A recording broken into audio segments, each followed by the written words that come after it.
அருட்பெருஞ்சோதி அருட்பெருஞ்சோதி தனிப்பெரும் கருணை அருட்பெருஞ்சோதி. எல்லா உயிர்களும் இன்புற்று வாழ்க, வள்ளல் மலரடி வாழ்க வாழ்க, கொல்லா விரதம் குவளை எல்லாம் ஓங்குக, நல்லோர் நினைத்த நலம் பெறுக, நன்றி நினைத்த எல்லோரும் வாழ்க இசைந்து. உலக மக்களே, அறிவார்ந்த அன்பர்களே, ஆண்மநேய ஒருமைப்பாடுடைய அன்பர்களே, அருட்பெருஞ்சோதி ஆண்டவருடைய திருவிளையாடலை பார்த்து கொண்டிருக்கிறோம். அருட்பெருஞ்சோதி ஆண்டவருடைய திருவிளையாடல் இந்த பிரபஞ்சத்தில் 4 யுகங்களிலுமே எப்படியெல்லாம் எங்கெங்கெல்லாம் திருவிளையாடல் நடந்தது என்பதை திருவுற்பாவிலிருந்தே நாம் பார்த்து கொண்டிருக்கிறோம். கலியுகத்தினுடைய கடைசி கட்டத்தில் கலியுகத்துடைய இறுதியில், அதாவது 1823ஆம் ஆண்டு அருட்பெருஞ்சாண்டவருடைய திருவிளையாடல் தொடங்கி 30/1/1874 இரவு 12 மணி வரைக்கும் 51 ஆண்டுகள் திருவிளையாடல் நடந்து கொண்டிருக்கிறது. கலியுகத்தினுடைய காலம் 5000 வருடங்கள். ஒவ்வொரு யுகத்திற்கும் ஆயுள் காலம் உண்டு. கிரேத யுகத்துக்கு 17,28,000 வருடங்கள், திரேத யுகத்திற்கு 12,96,000 வருடங்கள், துவார யுகத்துக்கு 8,64,000 வருடங்கள், கலியுகத்துக்கு 5000 வருடங்கள். இப்படி ஒவ்வொரு வருடத்திற்கும் ஆயுள் காலம் உண்டு. அந்த ஆயுள் காலம் முடிந்தவுடனே அந்த யுகங்களுடைய நிலைகள்லாம் மாறிவிடும். அதே போல இந்த 4 யுகங்களிலும் தோன்றிய சமயங்கள், சைவம், வைஷ்ணவம், கௌபாரம், காணாபத்தியம், சௌரம், சாகதம் என்ற சமயங்கள், மார்க்கங்கள், கலங்க மார்க்கம், திராவக மார்க்கம், நவநீத மார்க்கம், பஸ்ம மார்க்கம், தசா மார்க்கம், சத்புத்திர மார்க்கம், சக மார்க்கம், சமய சன்மார்க்கம், இப்படி மார்க்கங்களும் உருவாகிவிட்டன. இதற்கும் ஆயுள் காலம் உண்டு. அந்தந்த மார்க்கங்களுடைய தலைவர்கள் மறைந்தவுடனே, முத்தி அடைந்தவுடனே அந்த மார்க்கங்களும் காலங்கள் முடிந்துவிட்டது. அதனால் எந்த விதமான பலனும் இல்லை. அப்போ இதெல்லாம் முடிந்த பிறகு ஒளியுகம் தொடங்கும் போது, சதுரயுகம் என்று சொல்வார்கள் வளர்ப்பமானவர்கள். ஒளியுகம் தொடங்கும் போது, சுத்த சன்மார்க்க காலம் வரும்போது உலக மக்களுக்கு ஒரு மார்க்கம் தேவை. சுத்த சன்மார்க்கத்தை அருட்பெருஞ்சாண்டவர் நிறுவி அதை தன் மகன் கையில் ஒப்படைப்பதற்காக உலக மக்கள் எல்லாம் சன்மார்க்கத்தில் இருக்க வேண்டும், சுத்த சன்மார்க்கத்தில் இருக்க வேண்டும் என்பதற்காக தனது செல்வ பிள்ளையை, தன்னிடமிருந்து வளர்ந்து கொண்டிருந்த செல்வ பிள்ளையை, அவர் பெயர் செல்வப்பிள்ளை என்று பெயர் அருட்பெருஞ்சாண்டவர் மகனுக்கு, ஒரு தாயின் வழியாக வர வேண்டும் என்பதற்காக ஒரு தாயின் வயிற்றிலை கருவாக வைத்து இந்த மண்ணுக்கு வருவிக்க செய்தார் அருட்பெருஞ்சோதி ஆண்டவர். அப்படிப்பட்ட மகன் இந்த மண்ணுலகிற்கு, இந்த பூலோகத்திற்கு வருவிக்கூற்ற பிறகு அந்த மகன் எப்படியெல்லாம் துன்பப்படுகிறார் என்பதையும், எந்தெந்த காலகட்டத்தில் அருட்பெருஞ்சாண்டவர் வந்து தன் மகனுக்கு அருளை கொடுத்தார் என்பதையும், இந்த சமயங்களும் மதங்களும் மார்க்கங்களும் சூழ்ந்திருந்த காலகட்டங்களில் நமது பிள்ளை பெருமானவர்கள் எப்படியெல்லாம் இருந்தார் என்பதையும் திருவற்பாவிலே இருந்து ஒவ்வொரு திருமுறையிலிருந்தும், ஒவ்வொரு பாடலில் இருந்தும், ஒவ்வொரு பதிகத்தில் இருந்தும் நாம் பார்த்து கொண்டிருக்கிறோம். அருட்பெருஞ்சாண்டவருடைய திருவிளையாடல் 1823ஆம் ஆண்டு தொடங்குகிறது. தன் மகனை வருவிக்க செய்தார். மகன் நமது பிள்ளை பெருமானவர்கள் வருவிக்க விட்ட பிறகு வள்ளற்பெருமானவர்கள், வள்ளல் திரு அருட்பிரகாச வள்ளலார் என்பது அவர் இந்த பூலோகத்திற்கு தோன்றும் துணையான காலத்தில் இருந்தபோது மக்களால் அழைக்கப்பட்டவர். அதனால்தான் வள்ளலார் என்ற பெயர் நிலையாக நின்றது. இறைவன் தன் மகனுக்கிட்ட பெயர் செல்வப்பிள்ளை. அதனால்தான் நான் பிள்ளை பெருமான் என்று கூறுவதுண்டு. அப்படி பிள்ளை பெருமான் அவர்கள் வருவிக்கு விட்ட பிறகு 8 ஆண்டுகள் வரையிலும் தான் யார் என்ற தெரியாத நிலையில் இருந்து கொண்டிருக்கிறார்கள். அப்போ அவருடைய மனநிலை எப்படி இருந்திருக்கும் என்பதை ஒவ்வொரு பாடலிலும் நாம் பார்த்து கொண்டிருக்கிறோம். 9வது ஆண்டு தொடங்கிய பிறகு அருட்பெருஞ்சாண்டவர் தன் மகனை ஆட்கொள்ளுகிறார். ஆண்டாறு 3 ஆண்டில் ஆட்கொண்ட அருள்கடலை என்று கூறுவார். ஆரோடு 3வது ஆண்டிலே முன்னம் என்னை ஆண்டருளிய கருணை தெய்வமே என்று கூறுவார். இப்படி ஒவ்வொரு காலகட்டத்திலும் 9வது ஆண்டில் ஆட்கொண்ட பிறகு தான் இறைவனால் வருவிக்க உற்றவன் என்ற நிலை நமது பிள்ளை பெருமான் அவர்களுக்கு தெரிகிறது. இறைவனுடைய குழந்தை என்றும் இறைவனால் வருவிக்க உற்றவன் என்ற நிலையும் நமது பிள்ளை பெருமான் அவர்களுக்கு தெரிகிறது. ஆனால் 9வது ஆண்டிலிருந்து 12 ஆண்டுகளுக்குள் அவர் எப்படி இறைவனிடம் முறையீடு செய்கிறார்? நல்லா கவனிக்கணும் நீங்க. திருவருள் முறையீடு உதயமாகிறது. திருவருள் முறையீடு என்பது உன்னாலே வருவிக்கவுற்றன் என்ற நிலை மட்டும் எனக்கு அறிவித்து விட்டு, புன்னகை செய்துவிட்டு, மகனை முன்பருவம் பின்பருவம் காட்டி உனக்கு அருளுவேன் என்று சொல்லி மறைந்து விட்டாயே, ஏன் வரவில்லை என்று முறையீடு செய்கிறார். அதுதான் 1ஆம் திருமுறையிலே பதிகம் 6 திருவருள் முறையீடு 232 பாடல்களை கொண்டது. ஒவ்வொரு பாடலிலும் ஒவ்வொரு விதமாக எப்படி முறையீடு செய்கிறார் என்பதை தான் பார்த்து கொண்டிருக்கிறோம். அந்த வகையில் நீங்கள் பார்க்க வேண்டிய பாடல் 89வது பாடல். பாடலை நல்லா கவனிங்க. அப்போ இறைவன் ஆட்கொண்ட பிறகு அவருக்கு ஞானம் கிடைக்கிறது. ஞானம் மட்டும்தான் கிடைக்கிறதே தவிர மெஞ்ஞானம் கிடைக்கவில்லை. நல்லா புரிஞ்சுக்கணும் நீங்க. அப்ப ஞானம் கிடைத்த பிறகு எப்படியெல்லாம் இறைவனை பற்றி பாடுகின்ற அருள் கிடைத்து விட்டது என்பதை நீங்கள் புரிந்து கொள்ள வேண்டும். இப்போ ஒரு பிரபஞ்சத்தில் நடந்த திருவிளையாடலை கூறுகிறார். அதன் மூலம் தன்னுடைய மனதில் இருக்கின்ற துன்பத்தை இறைவனிடம் கூறுகிறார். நல்ல கவனிங்க. அதாவது வன்பட்ட கூடலில் வான்பட்ட வையை வரம்பிட்ட நின் பொன்பட்ட மேனியில் புண்பட்ட போதில் புவிநடையாம் துன்பட்ட வீரர் அந்தோ வாதவூரார். நல்லா கவனிக்கணும். வாதவூரார் தம் தூய நெஞ்சம் என்பட்டதோ இன்று கேட்ட என் நெஞ்சம் இடிபட்டதே. இது பாடல்.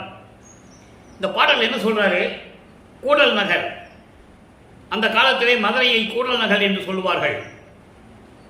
கூடல் நகரிலே பாண்டிய மன்னன் அரசாட்சி செய்து கொண்டிருந்த போது அதிவர்த்தம பாண்டிய மன்னன் அந்த மன்னன் ஆட்சி செய்து கொண்டிருந்த போது அங்கே வாதவூரான் அந்த மன்னுடைய சபையிலே நிதியமைச்சராக இருந்து கொண்டிருக்கிறார். வாதவூர் என்ற இடத்திலே பிறந்ததனால் அவருக்கு வாதவூரான் என்று பெயர். அதன் பிறகு இறைவனால் ஆட்கொள்ளப்பட்டு திருவாசகம் உருவாகிய பிறகு மாணிக்க வாசகர் என்று அழைக்கப்பட்டார். அப்படிப்பட்ட மதுரை மாநகரிலே வைகையிலே வெள்ளம் வரும்போது கரை உடைகிறது. இரு வைகையின் கரையின் மண்பட பல்கால் எழுந்து விளையாடும் பதம் திருவருட்பாவிலே கூறுவார். அங்கே ஏன் வைகைக்கரையிலே வெள்ளம் வந்து கரை உடைகிறது என்றால், அங்கே பிட்டு விற்கிற ஒரு கிழவிக்கு, மூதாட்டிக்கு, வந்தி என்ற மூதாட்டிக்கு முத்தி கொடுக்க வேண்டும். அதே நேரத்தில் வாதவூரானை ஆட்கொண்டு இந்த உலகிற்கு மாணிக்க வாசகர் என்ற பெயரை அறிவிக்க வேண்டும். இந்த திருவிளையாடல் அங்கு நடந்து கொண்டிருக்கிறது. அப்போ இந்த சமயங்களும் மதங்களும் மார்க்கங்களும் என்ன சொன்னா, அவரை சிவபெருமான் என்று சொன்னார்கள். அருப்பெருஞ்சோதி ஆண்டவர் ஒருத்தர், ஆதியம் அந்தமில்லா தோன்றிய அருப்பெருஞ்சோதி ஒருவர் இருக்கிறார் என்ற நிலை யாருமே இந்த பிரபஞ்சத்திற்கு சொல்லவில்லை. யாருக்கும் தெரியாது. நல்லா புரிஞ்சுக்கணும் நீங்க. யாருக்கும் அருப்பெருஞ்சாண்டவர் இருக்கிறது தெரியாது. சிவபெருமான் என்று சொன்னார்கள், சொக்கநாதன் என்று சொன்னார்கள், மகாலிங்கம் என்று சொன்னார்கள், தியாகராஜ பெருமான் என்று சொன்னார்கள், மாசிலாமணி என்று சொன்னார்கள். காரணம், பல பெயர்களை அழைத்துக் கொண்டிருந்தார்கள். இவங்கெல்லாம் சைவ சமயத்தினுடைய தலைவர்கள், பதத்தலைவர்கள் என்பதை நீங்கள் புரிந்து கொள்ள வேண்டும். ஆக உண்மையான இறைவனை, இயற்கை உண்மை விளக்க கடவுளாகிய அருப்பெருஞ்சோதி ஆண்டவரை மண்மூடி மறைத்து விட்டார்கள் என்று கூறுவார் நமது பிள்ளை பெருமான் அவர்கள். திருவருட்பாவில் இருந்து அதை நாம் பார்த்துக் கொண்டிருக்கிறோம். அப்போ அவர் வரிவுக்கு விட்டதற்கு நோக்கம் என்ன? சுத்த சன்மார்க்கத்தை உலக மக்களுக்கு தெரியப்படுத்த வேண்டும். வேறு எந்த மார்க்கமும் இல்லை. இப்போ இறைவன் ஒருவன் என்ற நிலையை உலக மக்கள் ஏற்றுக்கொள்ள வேண்டும். கொலையும் புலையும் தவிர்க்க வேண்டும். உயிர் இறக்கத்தோடு வாழ வேண்டும். ஜீவகான்ய ஒழுக்கத்தில் இருக்க வேண்டும். உயிர்களுக்கு ஏற்படக்கூடிய ஜீவர்களுக்கு ஏற்படைய பசியை நீக்க வேண்டும். இந்த நோக்கத்தை, இந்த கொள்கைகளை, நெறிகளை உலக மக்களுக்கு தெரியப்படுத்த வேண்டும் என்பதற்காகத்தான் பிள்ளை பெருமானவர்கள் வருவிக்க விட்டார்கள் என்பதை நான் பதிவு செய்ய கடமைப்பட்டிருக்கிறேன். அப்போ இப்படி இருக்கும்போது அவர் சொல்றாரு, வையக்கரையில மதுரையில வெள்ளம் வந்துருச்சு, கரை உடைஞ்சிருச்சு. அப்போ அந்த கரையை அடைக்கிறதுக்கு வீட்டுக்கு ஒரு ஆள் வேலைக்கு போகணும். அப்ப வந்தி கிழவிக்கு, மூதாட்டிக்கு, வந்தி மூதாட்டிக்கு பிள்ளை இல்லை. இவர் போறார், சிவபெருமான் போறார். சிவபெருமான் என்று சொன்னார்கள், அருப்பெருஞ்சோதி என்ற நிலையை மறைத்து விட்டார்கள் என்பதுதான் உண்மை. அப்போ போகும்போது ஏன் போறாரு? பிட்டு, அந்த வந்தி மூதாட்டியார் பிட்டு வித்துட்டு இருக்காங்க. சிவநெறியில் இருந்து கொண்டிருக்கிறார்கள். அப்போ அந்த பிட்டுக்காக மண் சுமந்து உறங்கிய போது அந்த அரசவையில் இருந்த ஒரு ஊழியனால் பிரம்பால் அடிபட்ட போது அந்த உடம்பு எப்படி புண்பட்டது, இதை வாதவூரான் பார்க்கிறார். வாதவூரான் பார்த்தவுடனே அவன் மனம் எப்படி துன்பப்பட்டிருக்கும். இப்படியெல்லாம் தொண்டனுக்கு நீ காட்சி கொடுத்து அருளினாயே, என் முன்னால் வருவிக்க உற்றவன் நான், உனது மகன், எனக்கு ஏன் அருளை கொடுக்கவில்லை என்று முறையீடு செய்கிறார். இதான் பாடலுடைய விளக்கம். நல்லா புரிஞ்சுக்கணும் நீங்க. இப்படியெல்லாம் ஒரு காலத்தில் திருவிளையாடல் செய்து ஒரு தொண்டனுக்காக அவனை ஆட்கொள்ள வேண்டும் என்பதற்காக, வாதவூரானை ஆட்கொண்டு மாணிக்கவாசகராக இந்த உலகிற்கு அறியப்படுத்த வேண்டும் என்பதற்காக ஒரு திருவிளையாடல் செய்தாய்.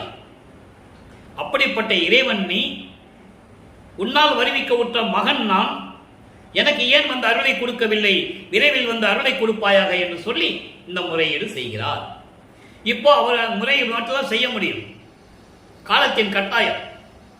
இப்போ 1ஆம் திருமுறையிலே நடக்கும்போது வல்லற்பமானவர்கள் 9வது ஆண்டு, வருவிக்க உற்ற 9வது ஆண்டிலிருந்து 12 ஆண்டுகளுக்குள் இருந்து கொண்டிருக்கிறார். இப்போ 13வது ஆண்டு தொடங்குகிறது. வல்லற்பமானவர்கள் 2வது எட்டில் அடியெடுத்து வைக்கிறார். அருட்பெருஞ்சாண்டவர் 51 ஆண்டுகளை 8 8ஆக பிரித்து ஒவ்வொரு 8 ஆண்டுகளுக்குள் தன் மகனுக்கு அருளை கொடுத்து கொண்டிருக்கிறார். இவரை அறியாமலேயே இவருக்கு நடந்து கொண்டிருக்கிறது. இப்போ 2ஆம் திருமுறை உருவாகிறது. 13வது ஆண்டில் வல்லப்பெருமானவர்கள் திருவொற்றியூர் தியாகராஜ பெருமானை வழிபடுவதற்காக சென்று கொண்டிருக்கிறார்கள். மனம் அவரை கொண்டு செல்கிறது. அருட்பெருஞ்சாண்டவர் மனதிடம் சொல்லி கொண்டு செல்கிறார் தன் மகனை. உலகிற்கு தெரிய வேண்டும் அல்லவா? அந்த நிலையில் இருக்கும்போது 2ஆம் திருமுறை உருவாகிறது. 2ஆம் திருமுறையிலே பதிகம் 10 பழமொழி வைத்து பரிவு கூறுதல் 10வது பாடல். உலகில் ஒருத்தனை பற்றி சொல்லும்போது ஒரு பழமொழி சொல்லி விளக்கி சொல்லுவாங்க. அதுபோல வல்லற்பமானவர்கள் ஒரு பழமொழியை சொல்லி அந்த நிலையில் நான் இருந்து கொண்டிருந்தேன் என்று உலக மக்களுக்கு தெரிவிக்கிறார். பாடலை நல்லா பாருங்க. நீர் சொரிந்து ஒளி விளக்கு எரிப்பவன் போல் நித்தம் நின் இடை நேசம் வைத்திடுவான், பார் சொரிந்திடும் பவனெறி முயன்றேன், பாவியேந்தனை கூவி நின்று அருள்வாய், கார் சொரிந்து என கருணை ஈந்து அன்பர்களித்த நெஞ்சிடை ஒளித்திருப்பவனே, தேர் சொரிந்த மாமணி திருவீதி திகழும் ஒற்றியூர் தியாக நாயகனே. அங்கே தியாகராஜ பெருமான் சொல்றார், நிலைகள் மாறும்போது ஒவ்வொரு பதியத்திலிருந்து நம்ம பார்க்கும்போது நிலைகள் மாறும். நீங்க நல்லா கவனிச்சுட்டே வரணும், தினமும் பார்க்கணும். பார்த்தாதான் உங்களுக்கு திருவிளையாடல் என்ன நடந்ததுன்னு உங்களுக்கு புரியும். அப்ப பாருங்க, இந்த பாடல் படிச்சாச்சு. இப்போ பாடலை விளக்கம் பாருங்க. தண்ணீர் ஊற்றி விளக்கு எரிப்பவன் போல. தண்ணி ஊற்றினா விளக்கு எரியுமா? ஆனா இதே நிலையை வல்லப்பெருமானவர்கள் சுத்த சமாகத்தை பெற்ற பிறகு விளக்கில் தண்ணி ஊத்தினார், எரிஞ்சது. அதான் தண்ணீரால் எரிந்த விளக்கு எரிந்த இடம் கருமொழி என்ற ஒரு இடம். நல்லா கவனிக்கணும், நிலைகள் மாறுது. பழமொழியை சொல்றாரு, தண்ணி ஊத்தினா விளக்கு எரியுமானா? விளக்கு எரியுமா? அது போல ஒருத்தன் விளக்கு எரிக்கணும்னா என்னதான் ஊற்றணும்? தண்ணி ஊற்றினா விளக்கு எரியுமா? எரியும் என்பதை பின்னாலே நிரூபித்து காட்டியவர் நமது பிள்ளை பெருமானவர்கள் என்பதை நீங்கள் புரிந்து கொள்ள வேண்டும். தண்ணீர் ஊற்றி விளக்கு எரிப்பவன் போல நான் தினமும் உன்னிடத்தில் அன்பு கொண்டவன் போல் இருந்தேன். உன்மேல் எனக்கு நம்பிக்கை இல்லை, அன்பு கொண்டவன் போல் இருந்தேன். இந்த உலகியல் வாழ்வில் சிக்கி உன்னாலே வருவிக்க உற்று இந்த உலகியல் வாழ்க்கையிலே சிக்கி தீய செயல்களில் ஈடுபட முயன்றேன். இந்த பாவியேனை மகனே என்று அழைத்து என் முன் எழுந்தருளி எனக்கு அருள் செய்வாயாக. கேட்கிறார். அவர் கேட்கிற நியாயம் இருக்குல்ல. இது நாட்டுக்கு ஒரு தாயின் வழியா கொண்டு வந்து விட்டுட்டு நடுத்தருள் விட்டுட்டு போயிட்டா என்ன அர்த்தம்? நல்லாவா இருக்கே? ஒரு பாடல்ல சொல்லுவாரு, நான் இந்த தாயின் வயிற்றிலிருந்து வருவதற்கு முன்னாலேயே விண்ணுலகத்திலே நீயும் நானும் பேசிட்டு இருக்கும் போதே சொன்னேன், இனி என்ன நடுத்தருள் விட்டுருவேன்னு சொன்னேன், இன்னைக்கு விட்டுட்டேன்னு சொல்லுவார். அதுக்கான விளக்கங்களை நம்ம பார்க்க போறோம். அற்புதமா இருக்கும், மெய் சிலிர்க்கும். அவ்வளவு விளக்கங்கள் இருக்கு நான் திருவருட்பாவிலே. இறைவனுடைய திருவிளையாடல் நடக்குதுங்க. யார் மக்கள்கிட்ட சொன்னது? 202 வருஷமா சொல்லும் போது யார் சொன்னது? இதையெல்லாம் திருவருட்பாவில் இருக்கு. எல்லாமே மறைத்தார்கள், மண்மூடி மறைத்தார்கள் என்று மேடையிலே பேசிக் கொண்டிருந்தவர்கள் இதையும் மறைத்து விட்டார்கள் என்பதை நான் இங்கு பதிவு செய்ய கடமைப்பட்டிருக்கிறேன். தியாகராஜ பெருமான் கிட்ட திருவொற்றியூர்ல பேசிட்டு இருக்கும் போது இவரை பார்த்து தியாகராஜ பெருமான் திருவழியாக ஓடுறாரு.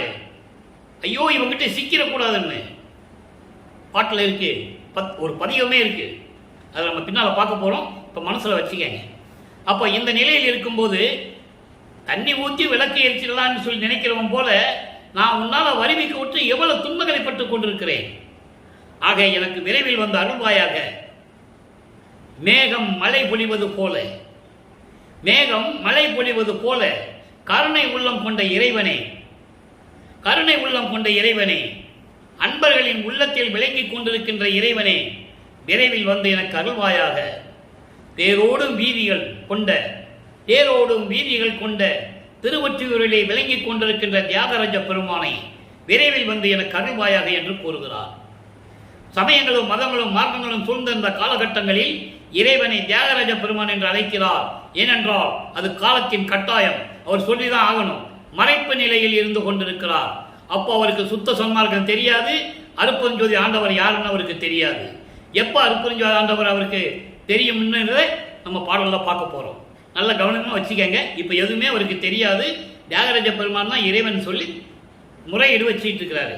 அப்போ சமயங்களும் மதங்களும் மார்க்கங்களும் சூழ்ந்து கொண்டிருக்கின்றன. அந்த நெறியில் இருந்து கொண்டிருக்கிறார். திருநூறு பூசி போட்டிருக்கிறாரு, உத்தராஜ கோட்டை போட்டு மாலையை போட்டுட்டு இருக்கிறாரு, மொட்டை அடிச்சுட்டு இருக்கிறாரு, கடுக்காம போட்டுட்டு இருக்காரு. எல்லா வேலையும் நடந்துகிட்டு இருக்கு.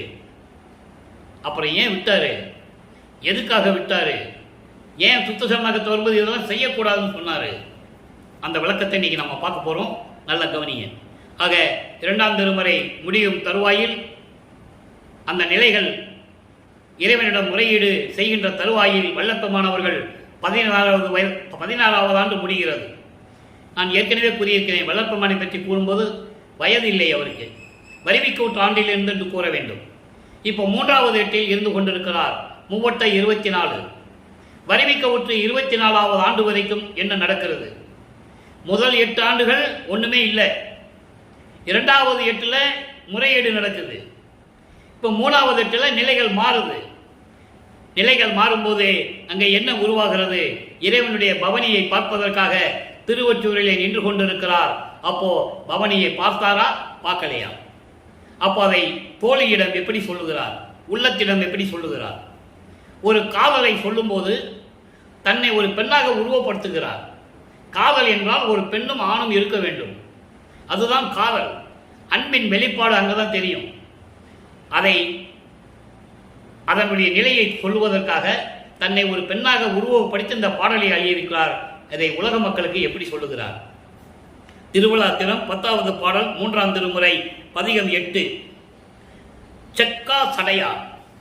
இறைவனை எப்படியெல்லாம் இந்த வேதங்களும் ஆகமங்களும் 4 யுகங்களிலுமே சிவபெருமானை எப்படி உருவகப்படுத்தின, அதே போன்று இவரும் உருவகப்படுத்துகிறார்.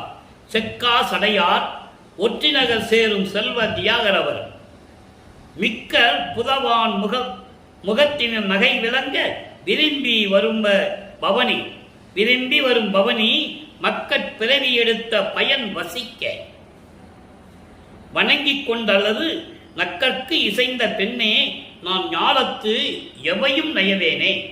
இது பாடல். பாடல் உங்களுக்கு புரியாம இருக்கும், ஆனால் விளக்கம் எளிமையா இருக்கும். அன்பர்களே, ஏன் இறைவனுடைய திருவிளையாடலை ஒவ்வொரு பதியத்திலிருந்து ஒரு பாடலை சொல்லி உங்களுக்கு விளக்கிக் கொண்டிருக்கிறேன் என்றால், இது இறைவனுடைய கட்டளை. அவருடைய தயவும் கருணையும் பெற்றதனால்தான் இந்த விளக்கங்களை சொல்ல வேண்டும். சொன்னால்தான் மக்களுக்கு புரியும். கற்பனையாகவோ கதையாகவோ சொல்றதல்ல திருவருட்பம். பாடலில் இருந்த விளக்கத்தை சொல்லி மக்களுக்கு புரிய வைக்க வேண்டும். இப்ப இந்த பாடலை சொல்லியாச்சு. இந்த பாடலில் இருக்கிற பொருள் பாருங்க. செக்கா சடையார். செக்கா சடையார் என்பது சிவந்த பின்னிய சடையை உடைய இறைவன். ஒற்றிநகர் சேரும் செல்வ தியாகரவர். திருவொற்றியூரில் இருக்கின்ற அருள் செல்வத்தோடு விளங்கிக் கொண்டிருக்கின்ற தியாகராஜ பெருமானவர். அவர் மிகுந்த, அதாவது புன்னகையோடு விளங்கிக் கொண்டு திருவிழா வீதி வரும்போது, பவனி வரும்போது, இந்த மனித பிறவி எடுத்தேனே அவனால் சொல்றாரு, இறைவனால் வறுமைக்கு உற்று வந்த மனித பிறவி எடுத்தேனே அதன் பயனை அடைய வேண்டாமா? அதனால் அந்த தியாகராஜனுடைய பவனியை பார்க்காமல் என் தோழியே நான் இந்த உலகத்தில் நான் எதையும் விரும்ப மாட்டேன். இறைவனுடைய பவனியை பார்த்து அவனிடம் பேசி அவனுடைய அருளை பெறாமல் நான் வரவே மாட்டேன் என்று உறுதியோடு நிற்கிறார். இது 3ஆம் திருமுறையிலே உருவாகிறது. அப்ப நிலைகள் மாறுது. இங்க முறையூடோ வழிபாடோ எதுவும் நடக்காது. 3ஆம் திருமுறையில இறைவனுடைய பவனியை பார்த்து விட்டு தான் வருவேன் சொல்லி உலக மக்களுக்கு சொல்றார். அவ்வளவு உறுதியோடு இருக்கிறார். இப்ப அடுத்து என்ன நடக்குது? இது 24 ஆண்டுகள் வரைக்கும் இதான் நடந்து கொண்டு இருக்கிறது. இவர் திருவொற்றியூருக்கு போக, தியாகராஜ பெருமானை வழிபட, பல பெயர்களை சொல்லி இப்படியெல்லாம் இருந்து கொண்ட நிலை மாறுகிறது. அப்போ வள்ளற்பகவான் அவர்கள் 4வது எட்டுக்குள் உள்ளே நுழைகிறார். 4வது எட்டு என்பது 4 8 32. அதாவது 25வது ஆண்டிலிருந்து 32 ஆண்டுகளுக்குள், இந்த 8 ஆண்டுகளுக்குள் என்ன நடந்தது? இங்கதான் எல்லாமே நடக்குது. 24 வருவிக்க ஒற்று 24 ஆண்டுகள் வரைக்கும் ஒண்ணுமே நடக்கல. அப்ப அவருடைய மனம் எப்படி இருக்குன்றதை நீங்க புரிஞ்சுக்கணும். வருவிக்க ஒற்றவன் என்ற நிலை தெரிஞ்சிருச்சு, இறைவனுடைய மகன் தெரிஞ்சு போச்சு. வருவிக்க உற்றதனால் ஏற்பட்ட சொந்தங்கள், சுற்றங்கள், ஒரு குடும்பத்தில் வருவிக்க உற்றார். அப்போ அங்க ஏற்படுகின்ற சொந்தங்கள், சுற்றங்கள் எல்லாம் ஏளனமா பேசுறாங்க. அவமானம் தாங்க முடியல. கூட இந்த சுற்றி இருந்தவர்களும் பேசுவதை கேட்க முடியவில்லை. ஏளனமாக பேசுகிறார்கள். என்ன இவன் பைத்தியக்காரன் போல தெரிந்து கொண்டிருக்கிறான் என்று பேசுகிறார்கள். இவரால் சொல்லவும் முடியவில்லை. இறைவனால் வருவிக்க விட்டவன் என்ற நிலையும் அவர் சொல்ல முடியவில்லை. அந்த நிலை இருக்கும்போது 25வது ஆண்டு வருவிக்க உற்று 25வது ஆண்டிலிருந்து 32 ஆண்டுகளுக்குள் என்ன நடந்தது? நல்ல கவனிங்க. இப்பதான் அருட்பிரகாச மாலை என்ற ஒரு பதிகம் உருவாகிறது. இவர் கதவை இனிமே நான் எங்கேயும் போக மாட்டேன், இனிமே பவனியை பார்க்க போக மாட்டேன், திருவொற்றியூருக்கு போக மாட்டேன்னு சொல்லி இருக்கிற இடத்திலேயே அறைக்குள்ள போய் கதவை சாத்தி தாழ்பா போட்டார். நான் திறக்க மாட்டேன். ஏன் தாழ்பா போட்டாருன்னு சொல்றாரு. அவர் அப்பா கூப்பிட்டும் போது நான் மனசு மாதிரி கதவை திறந்தாலும் திறந்துடுவேன், நான் திறக்க மாட்டேன்னு சொல்லி தாப்பா போட்டு உட்கார்ந்துட்டார். அப்போ இறைவன் அங்கே எழுந்தருளி தெருவழியாக நடந்து வருகிறார், தன் மகனை சமாதானப்படுத்துவதற்காக. நல்லா புரிஞ்சுக்கணும் நீங்க. சிவபெருமான் வராரு. அப்ப அருட்பெருஞ்சாண்டவர்னு அவருக்கு தெரியும், ஆனா வெளியே சொல்ல மாட்டார். அதை நம்ம பாடல்ல பார்க்கிறோம். வெளியே சொல்ல மாட்டாரு. சுத்த சன்மார்க்கம் இருக்கிறது அப்ப அவருக்கு தெரியும். இந்த நிலை இருக்கும்போது 27வது ஆண்டில் அந்த திருவிளையாடலை சொல்லிதான் ஆகணும், சொல்லாம இருக்க முடியாது. தனக்கோடி அம்மையாருக்கு திருமாங்கல்யம் பூட்டி, அதாவது தாலி கட்டி மோட்ச வீட்டை காட்டி விமோசனத்தை காட்டியது. இதை உலக மக்களிடம் யார் சொல்லவில்லை, பாடலிலே சொல்லுகிறார் வல்லப்பெருமானவர்கள். திருமணத்தின் போது பிரம்மன் திருமால் எல்லாம் என்னை அங்கே இருந்து வாழ்த்தினார்கள், அமர்ந்து கொண்டிருக்கிறார்கள், வாழ்த்தினார்கள் என்று சொல்லுகிறார். வந்திருந்தார்கள், ஆனால் அங்கே என் தாயும் தந்தையும் வரவில்லை. என் தாய் சிவகாமி வெள்ளியும் என் தந்தை அருப்பஞ்சோதி ஆண்டவரும் அங்கு வரவில்லை என்று கூறுவார். அப்ப மணமக்களை எப்படி வாழ்த்தினாங்கன்றது 6ஆம் திருமுறைக்கு அங்கே போகும்போது சொல்லுவார். 2 குதிரை மாட்டின தேர்ல என்னை வாழ்த்தி விட்டு சென்றார்கள் என்று சொல்லுவார். இதெல்லாம் அற்புதமான நெய்கள்லாம் திருவற்பாவளி இருக்கு. அப்போ தனக்கோடி அம்மையாருக்கு தாலி கட்டி அந்த அம்மையாருக்கு விமோசனத்தை காட்டியது ஒரு திருவிளையாடல். அதுக்காக தான் அந்த அம்மா அந்த குடும்பத்தில் வராங்க. நல்லா புரிஞ்சுக்கணும் நீங்க. அதை ஒரு பாடலிலே சொல்லுவார். ஒரு மாது பெற்ற மகன் பொருட்டாக உவந்து முன்னம் ஒரு மாமனாகி வழக்கு உரைத்தாய், என் வழக்கு உரைத்ததற்கு இரு நிலத்து போல் வேடம் கட்டி இருத்திகளோ சொல்வார். மகனே, நீ போற, ஒரு தாயின் வழியாக நீ வரப்போற. அப்போ அதே குடும்பத்தில் ஒரு பெண்ணு பிறக்கும், அந்த பெண்ணுக்கு நீ தாய் மாமன் ஆயிருவ. அப்ப நீ என்ன பண்ணணும்? நான் சொல்றபடிதான் நீ கேட்கணும், வேஷம் மட்டும்தான் போடணும். இரு நிலத்து போல், இரு நிலம் என்ன, இந்த பூலோகத்துக்கும் விண்ணுலோகத்துக்கும் நீ வேஷம் மட்டும்தான் போடணும், நீ யாருன்னு எதுன்னு தெரியக்கூடாது. அங்க சொல்லி தான் அனுப்புறாரு. அதை நீங்க புரிஞ்சுக்கணும். அப்போ அந்த நிலையில் இருக்கும்போது அந்த அம்மாவுக்கு விமோசனத்தை காட்டிவிட்டு சென்னையை விட்டு கிளம்ப வேண்டும். ஏனென்றால் அங்கேதான் எல்லாமே நடக்கிறது. இப்போ அருட்பிரகாச மாலையில சொல்றாரு, இன்னும் சுத்த சன்மார்க்கத்தை வாங்கணும். வாங்குறதுக்கு இந்த பற்றை துறக்க வேண்டும். தாலி கட்டினார்ல, அந்த பற்றை துறக்க வேண்டும், ஆசைகளை துறக்க வேண்டும், திருநீர் பூசுவதை நிறுத்த வேண்டும், உத்திராட்ச மாலையை கழட்டி எரிய வேண்டும், கடுக்கான கலட்டணும், அது ஏற்கனவே கடுக்கானம் போடும்போது இவர் சொன்னவர், அதெல்லாம் நிறைய விளக்கங்கள் இருக்கு. அவர் தான் வந்து கலட்டணும். அருப்பஞ்சோர் தான் வந்து திருடனா வந்து திருடன் வேடத்தில் வந்து இந்த கடுக்கானை கலட்டுகிறார். அதை நீங்க புரிஞ்சுக்கணும். திருடன் வந்து கலட்டல, திருட வேடத்தில் அவர் வராரு, அவ்வளவுதான். அதெல்லாம் முடிஞ்ச உடனே வெள்ளாடை உடுத்தி முக்காடு போடணும். ஏன் முக்காடு போட்டாரு? அதுக்கு விளக்கம் இருக்கு. அது போக போக உங்களுக்கு வரும். ஒரே நாளில் எல்லாத்தையும் சொல்லிட முடியாது. ஏன் முக்காடு போட்டாலும் சொல்லணும்ல. அது ஒரு பாடலில் சொல்லுவார். அது பாடல் வரும்போது உங்களுக்கு விளக்கம் வரும். அந்த நிலையெல்லாம் போட்டு விட்டு என்ன நடக்குதுன்னு பார்ப்போம். இப்போ கதவை பூட்டிட்டார். கதவை பூட்டிட்டவனே இறைவன் தெருவழியாக மகனை பார்ப்பதற்காக வந்து கொண்டிருக்கிறார். ஏன் தெருவழியாக வராரு? மகனை சமாதானப்படுத்தணும். கடும் கோபத்தில் இருக்கிறார் இவர்.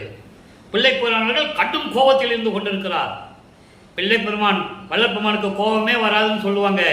மகா கோபக்காரர், பயங்கரமா கோபம் வரும் இருக்கு. என்ன அப்படிப்பட்ட ஒரு கோபத்தோடு இருந்து கதவை பூத்திட்டாரு. இப்போ இறைவன் வந்து கொண்டு இருக்கிறார். ஏன்னா திருவழியா வந்து நான் நடந்து வந்தேன்னு மகன்கிட்ட சொல்லணும். அப்போ மகன் இறக்கப்படணும், சாந்தப்படணும், கோபத்தை விடணும். அதுக்காக வர்றாரு. அதுக்கு சொல்றாரு பாருங்க. அருட்பிரகாசமாலை இன்னைக்கு 6வது பாடல். ஒவ்வொரு பாடலை பார்த்துட்டு இருக்கோம். ஒவ்வொரு பாடலையும் எப்படி விளக்கம் இருக்குன்றதை நீங்க பார்த்துக்கிட்டு வரீங்க. இன்னைக்கு பாருங்க. இயங்காத இரவிடை அன்று ஒரு நாள் வந்து எலியேன் இருக்கும் இடந்தனை தேடி கதவு திறப்பித்து. திறப்பிச்சுன்னா என்ன அர்த்தம்? மூடிய கதவை, தாழ்பாட்டு போட்ட கதவை, தாழ்பால் போட்ட கதவை திறக்க செய்து. அப்ப எப்படின்னா என்ன ஆகும்? அப்படி கையை காட்டினவனே உள்ள இருக்கிற தாழ்பால் அப்படியே விலகும், கதவு திறக்கும். திறப்பித்து கயங்காத மலரடிகள் கவன்வாயில் படியின் கடைப்புறத்தும் அகத்தும். அன்றரை காலை எப்படி வைக்கிறாரா? கதவை திறந்து ஒரு கால் உள்ள இருக்கு, ஒரு கால் வெளியே இருக்கு. ஏன் விளக்கம் சொல்லணும்ல? ஏன்னா அவருக்கு தெரியும், அருப்பஞ்சாண்டவருக்கு வீட்டுக்குள்ள போயிட்டோம்னா இவன் ஓடி வந்து மறுபடியும் கதவை பூட்டிடுவான். கதவை பூட்டியாச்சுன்னா அவனுடைய அன்புக்கு நம்ம கட்டுப்படணும். அதுக்கப்புறம் தர முடியாது. இன்னும் நிறைய காலங்கள் இருக்கு இவனுக்கு. இன்னும் நிறைய காலங்கள் இருக்கு. 51 வருஷம் இல்லை, இப்போ 32 வருஷம் தானே ஆகுது. 51 வருஷம் திருவிளையாடல 32 வருஷம் தான் நடந்துகிட்டு இருக்கு. இன்னும் 19 வருஷம் இருக்கு. அப்போ இவன் கதவை பூட்டிட்டானா நம்ம வெளியே போக முடியாது. அன்புக்கு கட்டுப்படணும். பிறகு இவன்கிட்ட தான் இருக்கணும். வேற வேலையெல்லாம் நின்று போகும். என்ன வேலை இருக்கு? இவன் அங்கே கூட்டு போகணும், சுத்த சன்மார்க்கத்தை கொடுக்கணும், சாகா கல்வியை கொடுக்கணும், தத்துவங்கள்லாம் ஜெயிச்சு கொண்டு போகணும். இவனை அப்புறம் இவன் கூட இணையணும். எங்க சித்தி விளாகத்தில் இப்படி நிறைய வேலைகள் இருக்கு. அப்போ அந்த கதவை திறந்து இயங்காத இறைவிடை, ஆள் அரவம் இல்லாத, யாருமே ஆள் நடமாட்டமே கிடையாது, நடு ராத்திரி நடு நிசி அந்த இரவில தெருவிலே நடந்து வந்து நான் இருக்கும் இடத்தை தேடி கண்டுபிடிச்சு பூட்டின கதவை திறக்க வச்சு ஒரு காலை உள்ள வச்சு தெருக்கதவை திறக்க வச்சு ஒரு காலை வீட்டுக்குள்ள வச்சு ஒரு காலை தெருவுல வச்சுக்கிட்டு நின்னுகிட்டு கழித்து என்னை அங்கு அழைத்து மகனே என்று அன்பாக அழைத்து கட்டி தழுவி அருகில் வா மகனே என்று அழைத்து மயங்காதே மகனே, நான் செஞ்ச தப்புதான்டா செல்லம், உன்னை 32 வருடங்கள் உன்னை அலக்கழிச்சிட்டேன், போதும்டா சாமி, இனிமேல் நீ மயங்காதே கயங்காதே, இங்கு இதனை வாங்கி கொண்டு. இங்கு இதனை என்பது ஒரு பொருளை தருகிறார், அருள் கொடை. அது என்ன கொடை என்பது அடுத்து நம்ம பார்க்க போறோம். இப்போ சொல்ல முடியாது, அடுத்துதான் நம்ம சொல்ல முடியும். அடுத்த 6ஆம் திருமுறை இருக்கும்போது அந்த பாடல் இங்குனா இதன் எது, இதுனா எது அப்படிங்கிறது அர்த்தம் புரியும். இங்கு என்பது இந்த பூலோகத்திலே இதனை பெற்றுக்கொண்டு ஒரு அருள் கொடையை கொடுக்கிறார் கையில, வாங்கி கொண்டு உலகில் மகனே நீ விளையாடி வாழ்க. விளையாடி என்பது அருள் வல்லவத்தோடு நீ விளங்குவாயாக இந்த பூலோகத்திலே என்று சொல்லி ஒரு அருள் கொடையை கொடுத்து வாய் மலர்ந்து எனக்கு சொன்னார் என உரைத்தாய். ஆக இறைவன் வந்து எழுந்தருளி ஒரு மகனை கூப்பிட்டு தெருவாசக்கதவை திறந்து ஒரு காலை உள்ள வச்சு ஒரு காலை வெளியே வச்சு மகனை என்று அழைத்து கொஞ்சம் குலாவி ஒரு கொடையை கொடுக்கிறார். புரியுதுல்ல? கொடுத்த பிறகு மகனே நீ இங்கே இருன்னு சொல்றாரு. ஏன் சொன்னாரு இங்கே இருன்னு? இன்னும் காலங்கள் இருக்கு. அப்புறம் எப்போ கூப்பிட்டாரு? இப்ப இந்த அருள்படையை கொடுத்த உடனே அவரை எங்க வேணாலும் போகலாம், பறந்து போகலாம், நினைச்ச இடத்துல இருக்கலாம். ஒரு நொடியில் அண்டங்களை கடந்து போகலாம். அந்த அருள் சக்தியெல்லாம் பெற்றுக்கொண்டார். பெற்ற பிறகு சொல்றாரே, புயங்கா நின் அருமை அறியாது திரிந்தேன். இதற்கு முன்னால் சமயங்களிலும் மதங்களிலும் மார்க்கங்களில் இருந்து கொண்டு உனது அருமை தெரியாமல், உனது அருள் அறியாமை தெரியாமல் நான் வீதி வீதியாக தெரிந்து கொண்டிருந்தேன். பொய்யேறியேன் அறிந்து இன்று பூரித்தேன் உள்ளமே. இப்ப எனக்கு தெரிஞ்சு போச்சு நான் யாருன்னு, உள்ளம் பூரிப்போடு இருக்கின்றேன் இறைவா என்று சொல்லி இந்த பாடலை அருளியிருக்கிறார்கள். ஆக 32வது ஆண்டில் இந்த நிலை நமது பிள்ளை பெருமானவர்களுக்கு கிடைத்து விட்டது. சரி, இப்போ 33வது ஆண்டில் அடியெடுத்து வைக்கிறார். வருவிக்கவுற்று 33வது ஆண்டு. 33வது ஆண்டு என்பது 5வது எட்டில் இருந்து கொண்டிருக்கிறார் நமது பிள்ளை பெருமானவர்கள். ஐயட்டம் 40. அப்போ இந்த 33வது ஆண்டிலிருந்து 40 ஆண்டுகளுக்குள் என்ன நடந்தது? இதுவரைக்கும் நடந்ததெல்லாம் முடியட்டும். சமயங்களும் மதங்களும் மார்க்கங்களும் சூழ்ந்த நிலையிலெல்லாம் மகனை கடத்தி கொண்டு வந்து விட்டார். அருளை கொடுத்து விட்டார். என்னென்ன அருள் கிடைச்சது சொல்லணும்ல. இறைவன் யாருன்னு சொல்லணும் முதல்ல. இது வரைக்கும் என்ன சொல்லிட்டு இருந்தாரு? செஞ்சடை உடையவன், கொன்றை மலரை சூடியவன், பாம்புகளை கழுத்தில் அணிந்து கொண்டவன், கங்கையை தலையில் சூடியவன், காலை வாகனம் மீது வருகின்றவன், அதெல்லாம் சொல்லுவார். மாசிலாமணி, தியாகராஜ பெருமான், சொக்கன், நடராஜன் எல்லாம் சொல்லுவார். இப்போ கடவுள் யாருன்னு உலக மக்களுக்கு சொல்லணும். பிரபஞ்சத்தில் மறைக்கப்பட்ட உண்மை, மண்மூடி மறைத்த உண்மை என்று சொல்லுவார். ஒரு வல்லவன், ஆதி காலத்தில் ஒரு வல்லவன் எல்லாத்தையும் போட்டு ஒரு பெட்டியில் பூட்டிட்டான். சாவியும் தூக்கி எரிஞ்சிட்டான். இப்போ அந்த பூட்டை திறக்கணும். யார் திறக்கிறது? இவர் தான் திறக்கணும். அதான் இனிமேல் திறக்க போறாரு. எப்படி திறக்க போறாரு? சுத்த சன்மார்க்கத்தை வாங்கிட்டு தான் திறக்கணும். அப்போதான் இந்த சாவி வேலை செய்யும். இல்லை பூட்டு திறக்காது, கள்ள சாவியாக போயிடும். அப்போ சுத்த சன்மார்க்கம் வாங்கிட்டு வந்து தான் இவரெல்லாம் திறக்கணும். அதுக்கு இவர் அங்கே போறார். எங்கே? திருச்சிற்றம்பலத்துக்கு போறாரு. சுத்த சிவஞான வெளிக்கு போறாரு. என்னென்ன நடந்தது, கடவுள் யாருன்னு சொல்லணும் உலக மக்களுக்கு சொல்றாரு. அருப்பெருஞ்சோதி என் ஆண்டவர். ஒரு பதிகமே இருக்கு. 6ஆம் திருமறை 32வது பதிகம், அருப்பெருஞ்சோதி என் ஆண்டவர். அப்ப நிலைகள் மாறிடுச்சா? இப்ப கடவுள் யாருன்னு சொல்றாரா? பாருங்க, 6வது பாடல். இத்தனை என்று நின்று எண்ணில் ஒன்னா, இத்தனை என்று நின்று எண்ணிடல் ஒன்னா, என் பிழை யாவையும் அன்பில் கொண்டே சத்தியமாம் சிவ சித்தியை என்பால் தந்து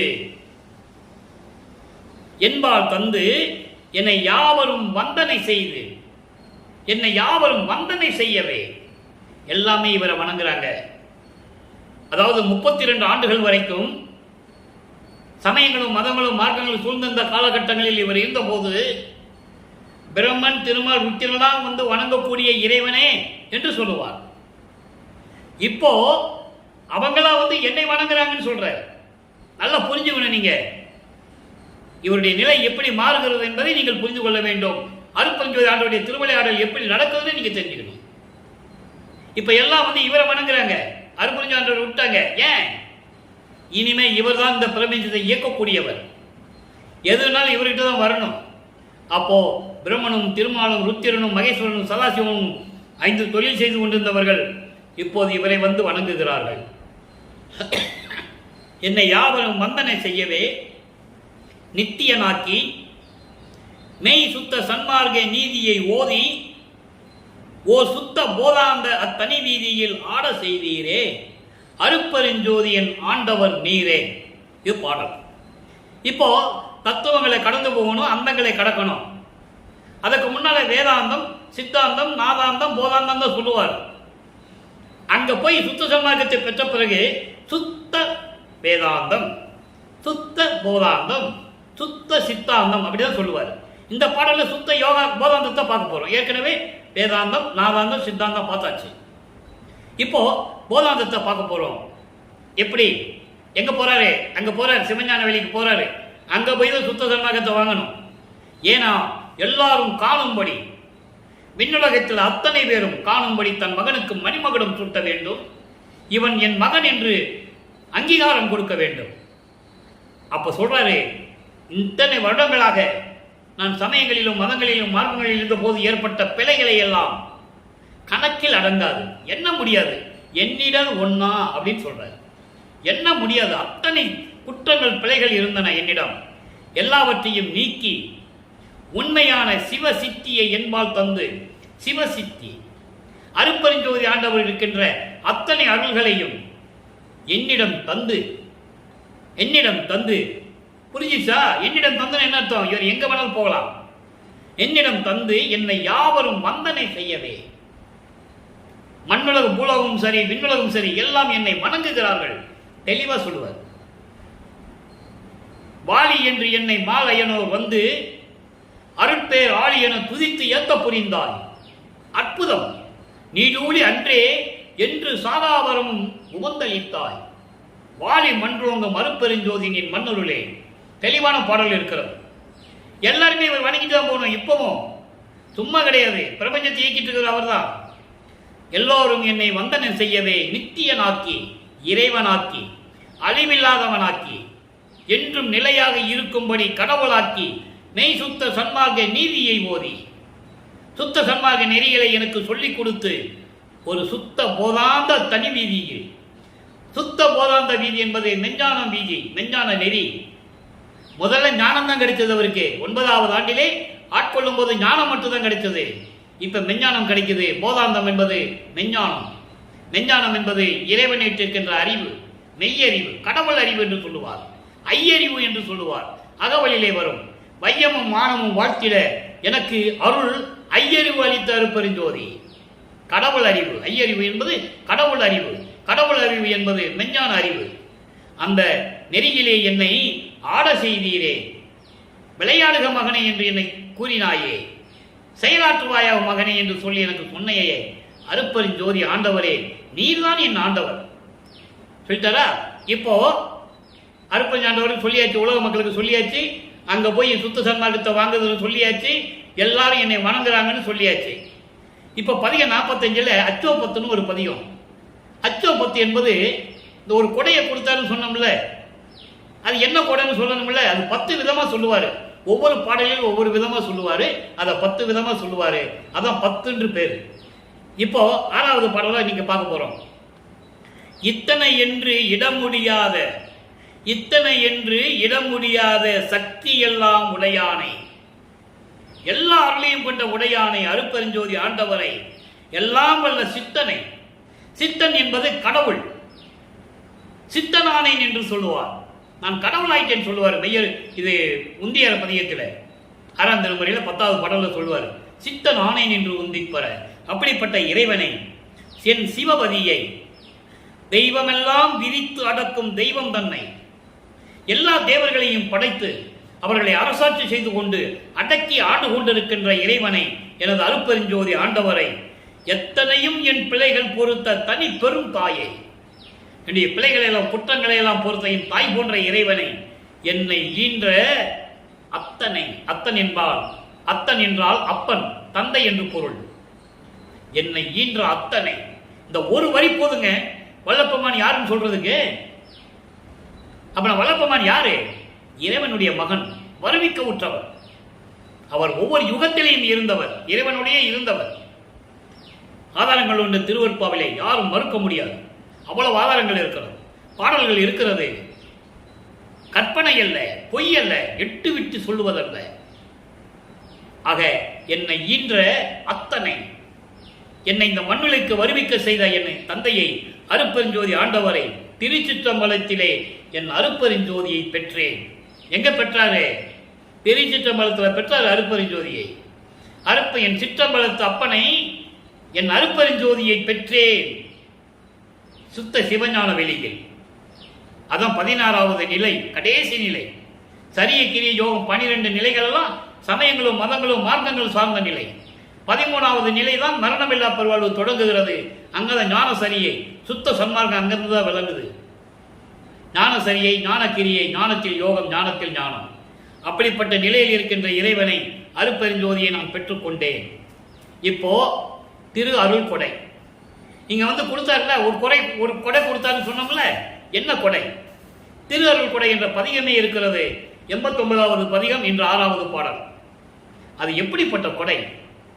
அண்டங்களுக்கு பறந்து செல்லுவது, இந்த பிரபஞ்சத்தை இயக்குவது, சுத்த சன்மார்க்கத்தை பெறுவது, இப்படி பல நிலைகள் இருக்கின்றன. அதில் சொல்றாரு, ஐந்தொழில் நான் செய்ய பணித்தாய், தட்ஸ் ஆல் யுவர் ஆனர்னு சொல்ற மாதிரி கேஸே முடிஞ்சு போச்சு. ஐந்தொழில் அவர் தான் செய்கிறாரு. ஐந்தொழில் நான் செய்ய பணித்தாய், படைத்தல், காத்தல், அழித்தல், மறைத்தல், அருளல் என்ற 5 தொழில்களையும் நீ செய் மகனே என்று எனக்கு கட்டளையிட்டாய். அருளமுதம் உணவு அளித்தாய். அவர் எங்க சாப்பிட்டாரு? சுத்த சன்மார்க்கத்தை கொடுத்த பிறகு எங்க சாப்பிட்டாரு அவரு? அப்போ 32 ஆண்டுகளுக்கு நடந்தது என்ன? அதையும் சொல்லணும்ல. அது தத்துவ சித்தி. தத்துவ சித்தி என்பது கூட இருந்தவங்க, அந்த சொந்தம்னு சொல்லிக்கிட்டவங்க, இவங்கெல்லாம் சாப்பிடணும்னு சொல்லும்போது இவர் மறுக்க முடியாது. எனக்கு பசி இல்லை, நான் இறைவன் அருளமுதம் உண்டவன், எனக்கு இது தேவையில்லைன்னு சொல்ல முடியாது. அப்போ அவர் என்ன பண்ணணும்? சாப்பிட்டு காட்டணும். இவர் சாப்பிட்ற மாதிரி இருக்கும், சாப்பாடு உள்ள போகாது. அதை ஒரு பாடல்ல சொல்லுவாரு, நான் அறிவு தொடங்கிய நாள் முதல் இற்றைய பகல் வரை நான் உண்ட உணவெல்லாம் அமுதமாயிற்று, ஒரே வழியில் சொல்லுவார். அப்போ மக்களுக்காக, மற்றவர்களுக்காக அதை நடத்தி காட்டுவார். அவ்வளவுதான். நான் உண்ட உணவெல்லாம் அமுதமாயிட்டுன்னு சொல்லுவார். மலம் வந்துச்சா, குடிச்சாரா? அதெல்லாம் கிடையாது. சித்தி வளாகத்துக்கு போனா என்ன இருக்காங்க? குளியல் ரூம் இருக்கா? சமையல் ரூம் இருக்காங்க? இப்போ எப்படி சாப்பிட்டாரு? நீ எல்லா சமய கோயிலுக்கு போங்க, பள்ளி அறை இருக்கும், படுக்கை அறை இருக்கும், மடப்பள்ளி இருக்கும், சாப்பாடு சொல்ற பொங்குற ரூம் இருக்கும், குளிக்கிறதுக்கு தப்பம் இருக்கும், எல்லாம் இருக்கும். அவங்களாம் இருந்துதான் ஆகணும். அவங்களும் சமயத்தினுடைய தலைவர்கள், அவங்க மனுஷன் மாதிரி இருந்திருக்கணும். ஏதாவது சில அருள் கிடைச்சிருக்கும், அவ்வளவுதான். ஆனா இவர் அப்படி அல்ல. சத்தியஞான சபையில் படுக்கிற ரூம் இருக்கா? சமையல் ரூம் இருக்கா? உள்ள குளியல் ரூம் இருக்கா? இவர் எப்படி குளிச்சிருப்பாரு, எப்படி சாப்பிட்டுருப்பாரு? சிந்திச்சு பார்க்கணும். இதையே பேசிட்டு இருக்காங்க. இன்னும் பேசக்கூடாது, தவறு. அப்ப சொல்றாரு பாருங்க, ஐந்தொழிலுக்கு அருளாமுதம் உணவு அளித்தாய். கருவிலேயே சாப்பிட்டவரே, அது புரிஞ்சுக்கணும். நீங்க சொல்றாரு, நான் கருவில இருக்கும்போது பசி எடுத்துச்சு, ஐயோ அப்பா பசிக்குதுன்னு சொல்லும்போது எங்க அப்பா வந்து எனக்கு அமுது ஊட்டினார். கொடுத்தாருன்னு சொல்லல, ஊட்டினார். குழந்தைக்கு ஊட்ட தான் செய்யணும். வெந்தொழில் தீர்ந்து ஓங்கிய நின் மெய்யடியார் சபை நடுவே எந்தை, எனது தந்தையே, சமரச சுத்த சன்மார்க்கத்தை சேர்ந்த சாதுக்களுடைய சபையிலே, அவர்கள் கூடியிருக்கும் சபையிலே என்னையும் நடுவாக நிறுத்தி வைத்து உன்னை பாடி மகிழ்ந்து இன்புறவ வைத்து அருளி செந்தமிழில் வளர்க்கின்றாய், தன் தமிழை வளர்க்கின்றாய். என்ன அருமையா சொல்றார் பாருங்க. அப்புறம் பாடினதான செந்தமிழில் பாட்டு பாடினேன் என்று கூறுகிறார். சிற்சபையில் நடிக்கின்றாய். சரி, இப்ப என்ன கொடை தெரிஞ்சு போச்சு. அவரே என்ன கொடை கொடுத்தாருன்னு தெரிஞ்சு போச்சா? எப்படி பிரபஞ்சத்தை இயக்கணும்னு சொன்னாருன்னு தெரிஞ்சு போச்சா? இப்போ அனுபவ சித்தி 7வது பாடல் 91வது பதிகம். அந்த அருளை பெற்ற பிறகு அந்த அனுபவம் எப்படி இருக்கும்? உலக மக்களுக்கு சொல்லணும்ல. சொல்றார், வாட்டமெல்லாம் தவிர்ந்தேன். இதெல்லாம் பெற்ற பிறகு வாட்டமெல்லாம் தவிர்ந்தேன். ஐயோ, சமயங்களிலும் மதங்களிலும் மார்க்கங்களில் இருக்கும்போது ஏதாகுமோ என்னாகுமோ என்று பயந்து கொண்டிருந்த போது, பயப்படாத மகனே என்று நீ சொல்லிய பிறகு அந்த வாட்டங்களை எல்லாம் நான் நீக்கிவிட்டேன். அருள் பேரொளி வாய்க்க பெற்றேன்.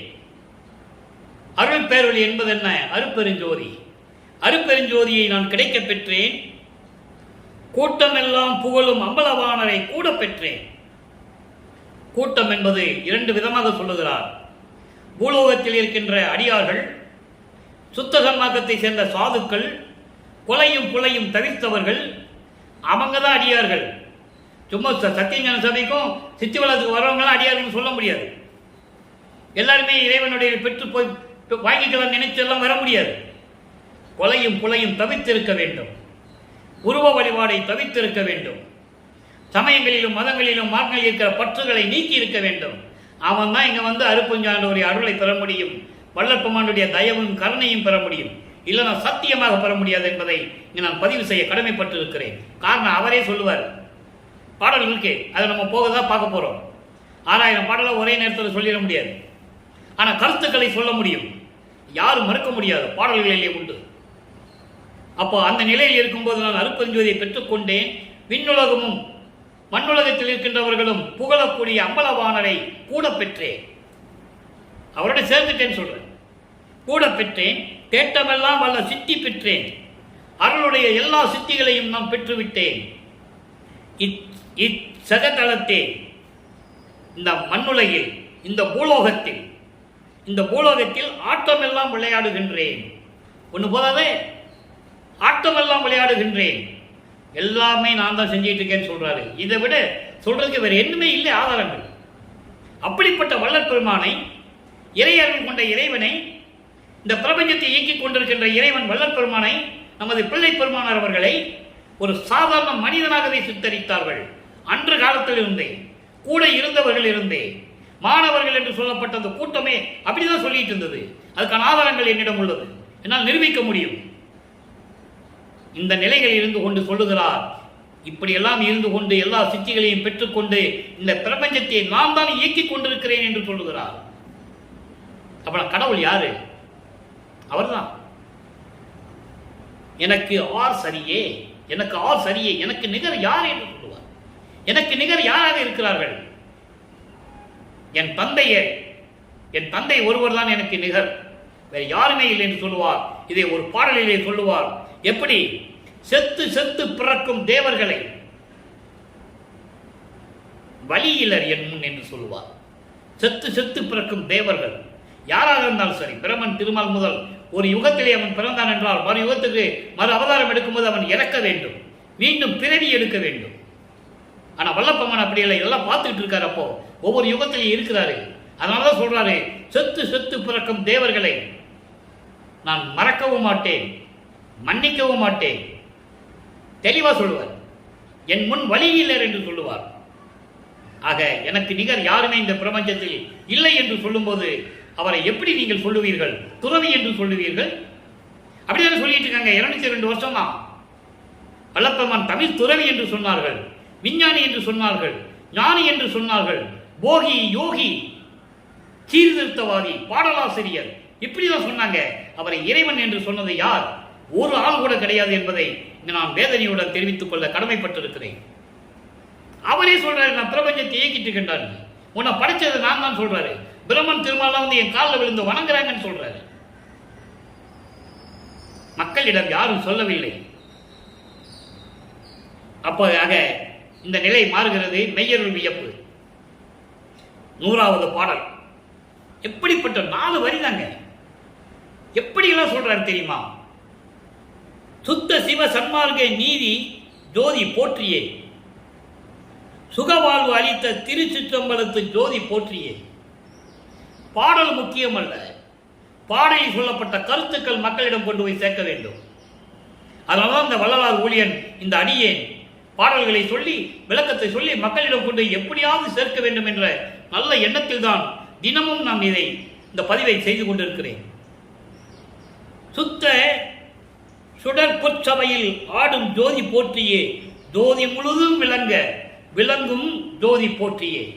மெய்யர் வியப்பினுடைய கடைசி பாடல் 100வது பாடல். இறைவனை போற்றுகிறார். அதோடு போற்றுவது மட்டுமல்ல, தான் பெற்ற அருளையும் சொல்லுகிறார். அதை தான் நீங்க புரிஞ்சுக்கணும். போற்றி பாடுவது பெருசல்ல. தேவாரம், திருவாசகம் எல்லாம் இருக்கு போற்றி பாடுவதற்கு. எல்லாம் போற்றி பாடுவதற்கு சமயங்களையும் மதங்களையும் மார்க்கங்கள் சொந்த நூல்கள் நிறைய இருக்கு. அது நமக்கு தேவையில்லை.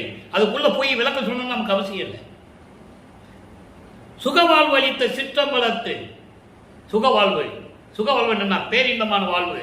பேரின்பமான வாழ்வு என்ன? கடவுள் நிலை வாழ்வு. கடவுள் நிலை எனக்கு அளித்த ஜோதி என்று சொல்லி பிரபஞ்சம் முழுவதும் பரிபூர்ணமாக ஒளி வீசிக் கொண்டிருக்கின்ற இறைவனை என்று சொல்லி இந்த பாடலை நமக்கு அருளி இருக்கிறார்கள். அடுத்து ஒரே ஒரு விளக்கம் அன்பர்களே. 116வது பதிகம் ஆடேடி பந்து 7வது பாடல். நல்ல கவனிக்கணும் நீங்க. ஏன் ஆடேடி பந்துன்னு ஒரு பதியத்தை கொடுத்தாரு? புரியணும்ல, மக்களுக்கு தெரியப்படுத்தணும்ல. 2 தோழிகள் பந்து ஆடினால் அவர்கள் எப்படி மகிழ்வோடு ஆடுவார்கள், உள்ளத்தில் இருக்கின்ற உண்மைகளை எப்படி சொல்லி விளையாடுவார்கள், இதை உலக மக்களுக்கு தெரிவிக்கிறார். அதான் முக்கியம். தோழியிடம் சொல்லுவது போல உலக மக்களுக்கு தெரிவிக்கிறார். நல்ல கவனிங்க. சிவமே பொருள் என்று அறிவால் அறிந்தேன். சிவம்னா என்ன? உடனே இங்க சிவன் கிட்ட போயிடக்கூடாது. சிவம் என்றால் அருப்பெருஞ்சோதி, பொருள் என்றால் கடவுள். அருப்பெருஞ்சோதி தான் கடவுள் என்று மெய்யறிவால் அறிந்தேன். மெய்யறிவு இருந்தால் தான் அறிய முடியும். பிரமனுக்கும் திருமாலுக்கும் மெய்யறிவு இல்லை என்பதனால்தான் உருமாறி இறைவனுடைய அடிய முடியும் தேடி போறாங்க. பாட்டில் இருக்கு, மெஞ்ஞானம் என்னும் மான்முக கண்கொண்டு காணாமல் உருமாறியும் தேன்முக கொன்றை முடியும் செந்தாமரை சேவடியும் ஊன்முக கண்கொண்டு காணாமல் தேடி நின்றார் சற்றும் உணர்வில்லை என்று சொல்லுவார். எப்படி பார்க்கணும் கூட அவங்களுக்கு உணர்வு தெரியல. ஏன்னா மெஞ்ஞான அறிவு இல்லை. நான் மெஞ்ஞான அறிவு பெற்றுக்கொண்டேன். மெஞ்ஞான அறிவு என்பது ஐயறிவு, ஐயறிவு என்பது கடவுள் அறிவு. இது அகவல்லே சொல்றார். நான் ஏற்கனவே கூறிவிட்டேன். அறிவால் அறிந்தேன், செத்தாரை மீட்டுகின்ற திண்மையை பெற்றேன், செத்தாரை எழுப்புகின்ற மீட்கின்ற வலிமையை பெற்றேன். செத்தாரை எழுப்புவது என்றால் என்ன? ஏற்கனவே நான் இதுக்கு 3 வருடங்களாக நமது யூடியூப் மூலமாக நான் விளக்கம் கொடுத்திருக்கிறேன். நீங்க பார்த்துக்கலாம். செத்தார் என்பது சுத்த சன்மார்க்கத்தை தெரியாமல் இறந்து போனவர்கள். சுத்த சன்மார்க்கம் இருக்கிறது தெரியும், அதை பின்பற்ற முடியாமல் இறந்து போனவர்கள், அவர்கள்தான் செத்தவர்கள். அப்புறம் இறந்தவர்கள் என்று சொல்லுவார். இறந்தவர்கள் என்பது அகவல்ல வரும். இறந்தவர்கள் என்பது சுத்த சன்மார்க்கத்தை தெரியாமல் இறந்து போனவர்கள். 2 விதமா இருக்கு. இவர்களெல்லாம் எழுப்பி கொண்டு வரணும்னு சொல்றாரு. ஏன்? செத்தவரை எழுப்புறதுன்னா செத்து போன பணத்தை எழுப்புறதல்ல. அதை நீங்க புரிஞ்சுக்கணும். இந்த விளக்கத்தை நான் வெளிநாடுகளில் மலேசியாவில் பேசியிருக்கிறேன், எல்லா இடத்துலையும் நான் பேசியிருக்கேன். இது இறைவன் கொடுத்த விளக்கம். பணத்தை எழுப்பிட்டோம்னா, செத்த போன பணத்தில் போன எழுப்பிட்டோம்னா திருப்பி எப்படி உலகம் தாங்குறது? செத்தவர் என்றால் சுத்த சன்மார்க்கத்தை தெரிந்து கொண்டு அதன் நெறிகளை பின்பற்றாமல் இறந்து போனவர்கள். அவர்களை திருப்பி எழுப்பி கொண்டு வந்து அந்த ஆன்மாவை திருப்பி மனித பிறவி எடுக்க வைத்து சுத்த சன்மார்க்கத்தை சொல்லிக் கொடுத்து அவனை கொண்டு போய் மரணமில்லா பெருவாழ்வில் கொண்டு போய் சேர்க்கணும். மரணமில்லா பெருவாழ்வு என்னன்னா இறைவனுடைய திருவடியில் கொண்டு போய் சேர்க்கணும். மரணமில்லா பெருவாழ்வு என்பது மரணமில்லாமல் இருப்பதல்ல. அவனுக்கு மறுபடியும் பிறவி இல்லை. இறைவனுடைய திருவடியிலே இருந்து கொண்டு பெருவாழ்வில் வாழ்ந்து கொண்டிருக்கலாம். அப்படிப்பட்ட நிலையில் இருக்கின்ற வலிமையை நான் பெற்றேன். உவமேயம் இல்லாத ஒரு நிலைதனில் 1 2 எண்ணாத உண்மையில் நின்றேன். உவமேயம் என்பது எல்லாமே ஒன்றுதான் அப்படின்னு சொல்கிற நிலை இல்லாமல். இப்ப இந்த உலகில சொல்லுவாங்க, எல்லாம் ஒண்ணுதான், எல்லாம் ஒரே கடவுள் தான் சொல்லுவான். அது உண்மை அல்ல. எல்லாம் ஒரே கடவுள் எப்படி ஆக முடியும்? 1 2 என்ற நிலை இல்லாமல் இறைவன் ஒருவனே என்ற நிலையில் நான் இருந்தேன். அவன்தான் அருட்பெருஞ்சோதி என்ற நிலையில் நான் இருந்தேன். தவமே புரிகின்றார் எல்லோரும் காண தயவால் அழைக்கின்றேன். தேவர்களும் முனிவர்களும் எல்லோரும் பார்க்கும்படி உங்களை உலக மக்களே நான் சுத்த சன்மார்க்கத்துக்கு அழைக்கிறேன். வாருங்கள், மரணமில்லா பெருவாழ்வை பெற்றுக் கொள்ளுங்கள். தயங்காதே உலக மக்களே, கயவாதே தோழி என்று சொல்கிறார். பயப்படாதீங்க, பயத்தை போக்க வேண்டும். ஜீவகாணி உலகத்தில் பயம் ஏன் வச்சாரு? இதுக்குதான். ஏதாவது இந்த சிறு தெய்வங்கள்லாம் ஏதாவது பண்ணிருமோன்னு பயப்பட வேண்டாம். வாருங்கள் உலக மக்களே, அவமே போகாது என்னோடு ஆடேடி பந்து. எந்தவித குறையும் இல்லாமல், வீண் போகாமல், வீணாக பொழுதை கழிக்காமல், வீண் போகாமல், செத்து போகாமல் சுத்த சன்மார்க்கத்துக்கு வந்து நல்ல வாழ்வை வாழ்ந்து கொள்ளுங்கள் உலக மக்களை என்று சொல்லி அருட்பெருஞ்சோதி கண்டு ஆடேடி பந்து. அருட்பெருஞ்சோதியை வணங்கி, அருட்பெருஞ்சோதியை இறைவனாக ஏற்றுக்கொண்டு வணங்கி இறைவனுடைய அருளை பெற்றுக்கொண்டு நீங்கள் உலக மக்களே இன்பமாக வாழ வேண்டும் என்று அழைக்கிறார் நமது இறைவன் வல்லபெருமானவர்கள். எனவே சுத்த சன்மார்க்கத்தில் சேர்ந்து கொலையும் புலையும் தவிர்த்து இறைவனை வணங்கி மகாமந்திரம் சொல்லி அருட்பெருஞ்சோதி அருட்பெருஞ்சோதி தனிப்பெருங்கனை அருட்பெருஞ்சோதி மகாமந்திரத்தை சொல்லி இறைவனை வணங்கி இறைவனுடைய அருளை எல்லாம் பெற்றுக்கொண்டு நீங்கள் வாழ்வாங்க இந்த வையகத்திலே வாழ வேண்டும் என்று இறைவனுடைய தயவுடையும் கருணையுடைய வாழ்த்தி இந்த வள்ளலார் ஊழியன் விடைபெறுகிறேன்.